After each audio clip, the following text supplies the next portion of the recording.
अर्य और अनुप्रस्थ त्वरण और वेग के अंदर हमने 4 एग्जाम्पल कर लिए थे, 5वां एग्जाम्पल कर रहे हैं हम।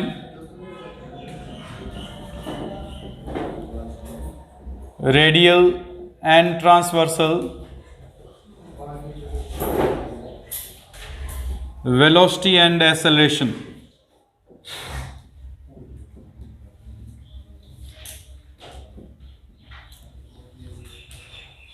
इसके अंदर एग्जाम्पल नंबर 5, 5वां उदाहरण। A particle describes an equiangular spiral r is equal to a e power theta with constant angular velocity. Show that its radial acceleration is 0 and transversal acceleration varies as its distance from the pole. एक कण समान कोणिक सर्पिल r is equal to a e power theta में गमन करता है यदि इसका कोणीय वेग यानी D theta by d T अचर है, ओमेगा मान के चलते हैं जो कांस्टेंट दिया हुआ है हमें, तो सिद्ध कीजिए कि अर्य त्वरण शून्य और अनुप्रस्थ त्वरण उसकी ध्रुव के से दूरी के समानुपाती होगा। हमें अर्य और अनुप्रस्थ त्वरण निकालना है। अर्य त्वरण या रेडियल एक्सेलरेशन फार्मूला था r double dot minus r theta dot का स्क्वायर। r डबल डॉट निकालेंगे, पहले एक बार डिफरेंशिएट करेंगे, A E power theta into theta dot आएगा। थीटा डॉट की वैल्यू ओमेगा दी हुई है, ए ई पावर थीटा वापस से r बन जाएगा, so r dot equals to r omega बन जाएगा। एक बार और डिफरेंशिएट करेंगे, r डबल डॉट आ जाएगा, जो ओमेगा कांस्टेंट है r डॉट के इक्वल होगा। r डॉट की वैल्यू वापस r ओमेगा सब्सटीट्यूट कर दें तो ये बन जाएगा r square r into omega square. ये r डबल डॉट की वैल्यू हो गई।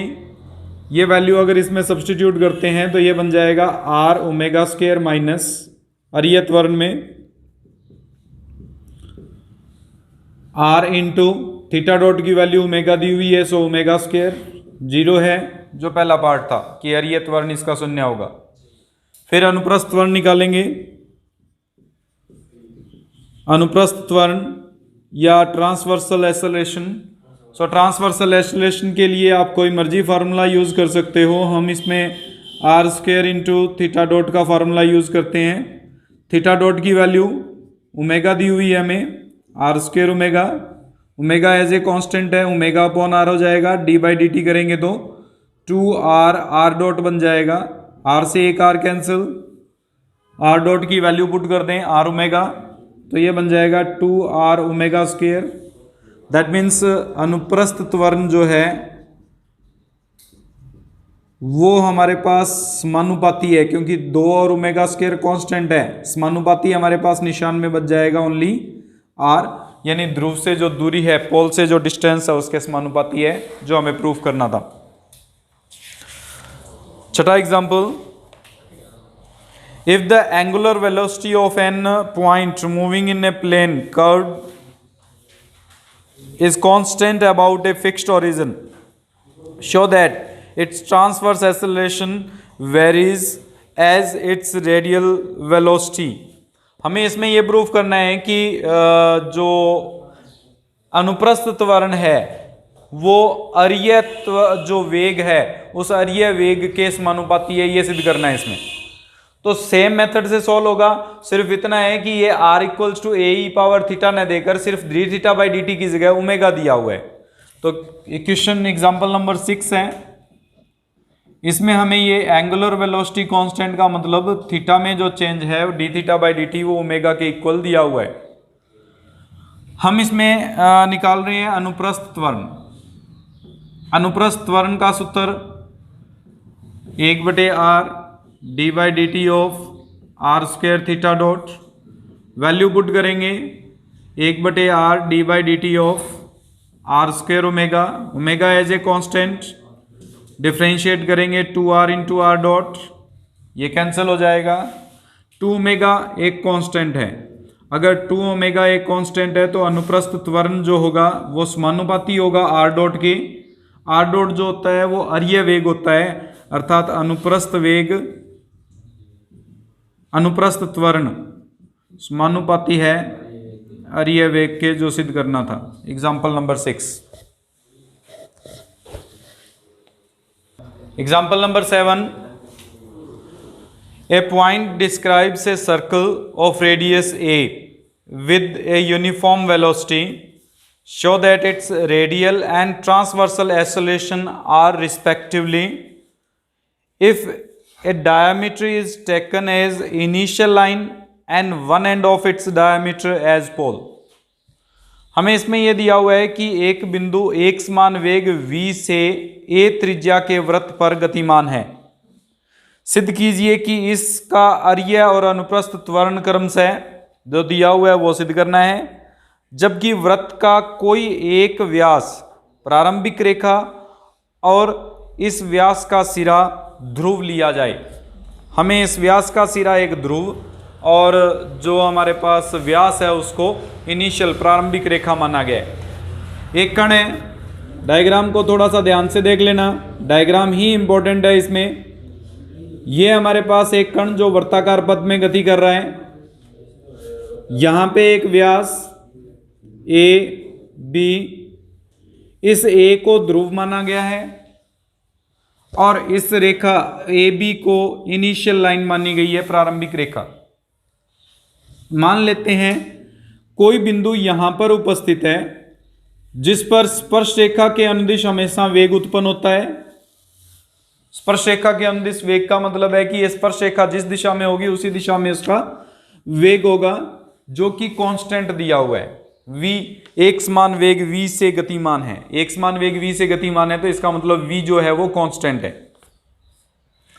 हमें इसका अरीय त्वरण और अनुप्रस्थ त्वरण ज्ञात करना है। अरीय त्वरण के लिए जो AP है वो ध्रुवंतर रेखा होगी इसमें, और AP जो इससे कोण बनाएगी वो थीटा से व्यक्त किया जाएगा, और ये AP लेंथ जो होगी वो हमारे पास R से व्यक्त की जाएगी।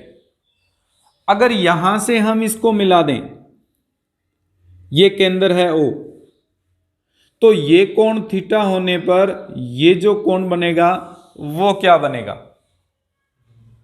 अगर हमारे पास इस कोण को परिभाषित करें तो देखो ये थीटा कोण है, ये भुजा और ये भुजा बराबर है। अगर ये दोनों भुजाएं बराबर हैं तो ये कोण भी कितना होगा? थीटा बनेगा।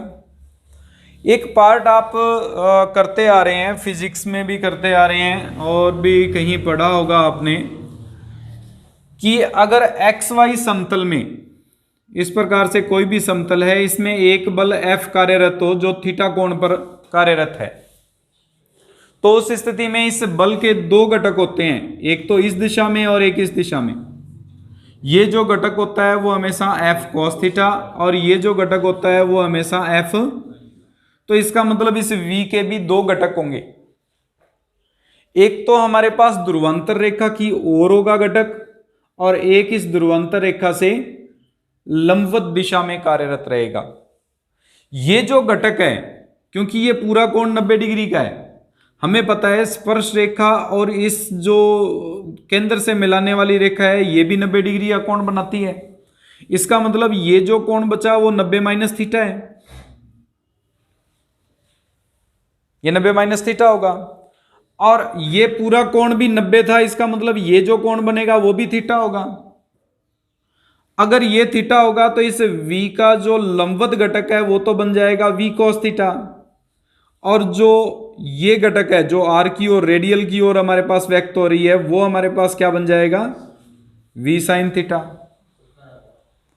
यहां पे कोई डाउट हो इतने स्टेप में तो पूछ सकते हो भी, कहीं पे भी कोई डाउट हो। हमने सबसे पहले एक वर्ताकार पथ में कोई कण गति कर रहा है, इस वर्ताकार पथ में गतिमान जो कण है उसका वेग v दिया हुआ है, इसका मतलब कोई भी कण है उसके किसी पथ पर गति वेग निकालते हैं तो वो हमेशा स्पर्श रेखा के अनुदिश गति करता है। अगर स्पर्श रेखा के अनुदिश वेग उत्पन्न होता है तो ये स्पर्श रेखा जो है वो वेग v को व्यक्त करेगा। इस v के दो घटक होंगे, एक तो अरीय रेखा की दिशा में और एक अरीय रेखा के लंबवत दिशा में, ध्रुवांतर रेखा और ध्रुवांतर रेखा के लंबवत दिशा में। ध्रुवांतर रेखा के लंबवत दिशा में जो वेग बनेगा वो v cos थीटा, और ध्रुवांतर रेखा की दिशा में जो वेग बन रहा है वो v sin थीटा बन रहा है। ये दो वेग ऐसे हैं जिनके कारण वो लगातार वर्ताकार पथ में गतिमान कर रहा है, वृत्ताकार पथ को परिवर्तित नहीं कर रहा। अगर ये बाहर की ओर कण लगने लग जाए और ये ऊपर की ओर लगने लग जाए तो वर्ताकार पथ नहीं बनेगा। हमेशा वर्ताकार पथ में कोई भी कण तभी गति कर सकता है जब उसके एक वेग जो है वो या एक बल जो है वो केंद्र की ओर लगता हो। तो यहां पे अरीय हमारे पास वेग उत्पन्न होगा। अब ये जो वेग है, क्योंकि ये ध्रुवांतर रेखा की दिशा में है, अगर ध्रुवांतर रेखा की दिशा में है तो ये जो वेग होगा वो अरीय वेग कहलाएगा। अरीय वेग कितना है? v sin theta. लेकिन अरीय वेग को dr by D theta dt से लिखा जाता है, तो dr बाई dt की वैल्यू दी हुई है v sin थीटा, समीकरण नंबर 1। ध्रुवांतर रेखा के जो लंबवत वेग होता है उसको हम अनुप्रस्थ वेग कहते हैं। अगर अनुप्रस्थ वेग कहते हैं तो अनुप्रस्थ वेग का जो मान है वो है v cos थीटा। अगर v cos थीटा है तो इसके लिए जो हमारे पास फार्मूला बनेगा वो होगा r d theta by d t equals to v cos theta. इसमें v sin थीटा जो है वो माइनस में लेना पड़ेगा, क्योंकि ध्रुवांतर जो ध्रुव है उसकी ओर गतिमान है। अगर ध्रुव की ओर गतिमान है तो ये जो वैल्यू आएगी वो क्या हो जाएगी? माइनस की v sin थीटा में परिभाषित की जाएगी, नेगेटिव साइड में परिभाषित की जाएगी। ये 1 और 2 जो समीकरण है इनका उपयोग करते हुए में एक तो अरीय त्वरण निकालना है और एक अनुप्रस्थ त्वरण निकालना है। अरीय त्वरण के लिए हमें चाहिए r double dot. r double dot का मतलब इसका एक बार और सॉल्यूशन कर देते हैं। इसमें आ जाएगा minus v cos theta d theta by d t. D theta by d t की वैल्यू पुट कर दें, minus v cos theta into v cos theta upon r। Solve करेंगे, r double dot equals to minus v square cos theta upon r। Value put करते हैं, अरीय त्वरण t के सापेक्ष किया है बेटा, D theta by d T आएगा, इसीलिए cos स्क्वायर हो जाएगा v square cos square theta. यहां पे मान आ जाएगा अरीय त्वरण r डबल डॉट का मान है हमारे पास minus v square cos square theta upon r minus r into theta dot की वैल्यू ये रही v cos थीटा। इसको सॉल्व कर लेते हैं। हमारे पास पहला मान आ जाएगा, r थीटा डॉट का स्क्वायर होता है इसमें, तो r थीटा डॉट का स्क्वायर करेंगे तो इसका स्क्वायर हो जाएगा, r थीटा डॉट का स्क्वायर होता है, सॉरी। वैल्यू पुट करेंगे इसमें r इंटू थीटा डॉट की वैल्यू हमारे पास है v cos theta upon r का होल स्क्वायर। सॉल्व करो, ये बन जाएगा minus v square cos square theta upon r minus v square cos square theta upon r, जो minus 2v square cos square theta upon r को व्यक्त करता है। ये एक वर्त है, वर्त की समीकरण जो है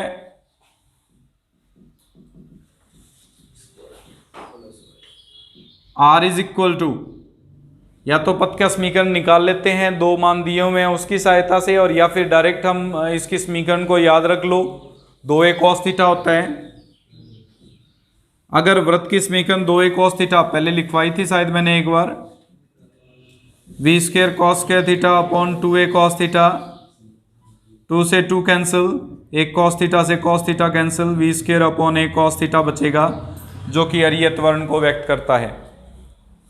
उसके बाद में आता है अनुप्रस्थ त्वरण।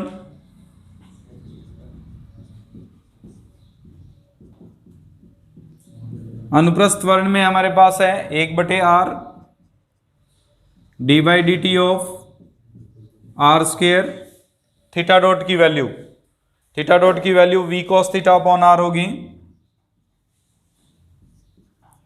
एक r से एक r कैंसिल, इसको डिफ्रेंशिएट करेंगे 1 upon r into r as it is v into minus sine theta theta dot plus v cos theta as it is r dot. Solve कर लो इसको, ये बन जाएगा 1 upon r minus r into theta dot की value put कर देते हैं v cos थीटा, तो ये बन जाएगा minus v sine theta cos theta plus v cos theta into r dot की वैल्यू पुट कर देते हैं, माइनस वी साइन थीटा, तो ये हो जाएगा माइनस का वी स्क्वायर, यहां पे भी वी स्क्वायर हो जाएगा, यहां पे भी v square cos theta into sine theta, जो बन जाएगा माइनस का 2v square cos theta sine theta upon ये 2a कॉस थीटा से कॉस थीटा 2 से 2 cancel, minus v square upon a sine theta, जो अनुप्रस्थ और अरिय त्वरण ज्ञात करने थे। A moving particle P passes two constant velocities u and v, the first of which is in a fixed direction and other is perpendicular to the radius OP drawn from the fixed point O.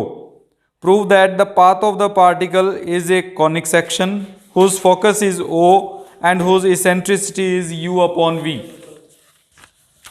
हमें यह दिया हुआ है कि किसी गतिमान कण P के दो अचर वेग u और v हैं। एक कण है जो इस प्रकार से इनिशियल लाइन O x के अनुदिश यहां P पर गतिशील है OP। इस P पर दो वेग लग रहे हैं, अचर वेग हैं u और v, यानी u और v दोनों ही कांस्टेंट हैं। प्रथम वेग किसी स्थिर दिशा में, स्थिर दिशा का मतलब यहां पे डायरेक्शन स्थिर कौन सी है, इनिशियल लाइन की जो डायरेक्शन है वो इनिशियल है, स्थिर है। तो यहां पर जो वेग उत्पन्न हो रहा है, मान लेते हैं इस बिंदु पर वेग है, इसके दो घटक बन रहे हैं। एक तो वेग जो है वो स्थिर दिशा में एक्स एक्स के अनुदिश या प्रारंभिक रेखा के अनुदिश लग रहा है, जो u वेग है। उसके बाद में एक ध्रुवांतर रेखा के लंबवत, इस ध्रुवांतर रेखा के लंबवत हमारे पास ये 90 डिग्री का कोण बनाने वाला v वेग है जो कार्यरत है। तो प्रदर्शित कीजिए कि कण का पथ एक शंकु परिच्छेद है जिसकी नाभि O और उत्केंद्रता u बटे v है। हमें इस कण का बिंदु पथ एक शंकु परिच्छेद सिद्ध करना है जिसकी नाभि फोकस जो है वो O पर होगा और जो इसेंट्रिसिटी E उत्केंद्रता जिसे कहते हैं वो हमारे पास u अपॉन v होगी। वो हमें प्रूफ करना है। प्रूफ करने के लिए सबसे पहले ये जो कोण बनेगा वो थीटा होगा, क्योंकि ये दोनों रेखाएं समांतर हैं।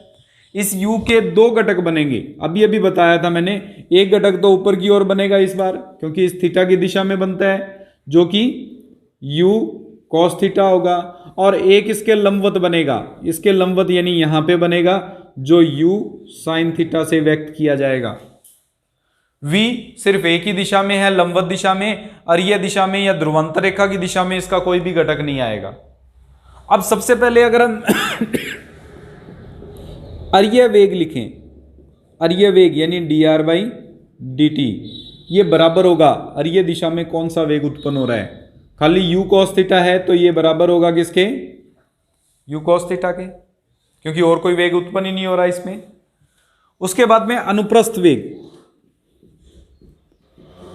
अनुप्रस्थ वेग जो है वो rd थीटा बाई dt होता है। ये बराबर होगा इस ध्रुवांतर रेखा के लंबवत दिशा में कौन से वेग उत्पन्न हो रहे हैं, दो वेग उत्पन्न हो रहे हैं, एक तो v वेग ऊपर की ओर है और एक u sin theta opposite side में।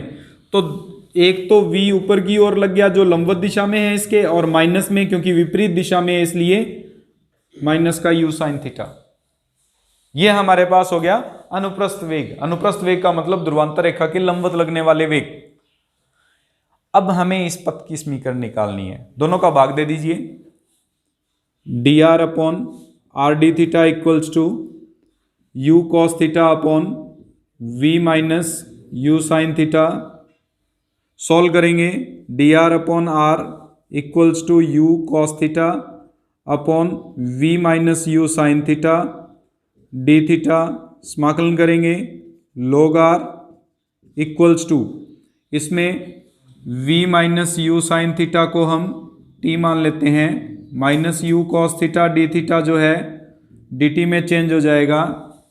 अगर dt में चेंज हो जाएगा तो ये वैल्यू बन जाएगी माइनस का dt अपॉन t, या log r equals to minus का log t plus any constant log c। Solve करेंगे तो ये बन जाएगा r is equal to c upon t, या r इज इक्वल टू, इसको एक और पार्ट करते हैं हम, माइनस से मल्टीप्लाई कर देते हैं, माइनस साइन को इधर ले लेते हैं इस log r के साथ में, तो ये बन जाएगा हमारे पास minus log r equals to log t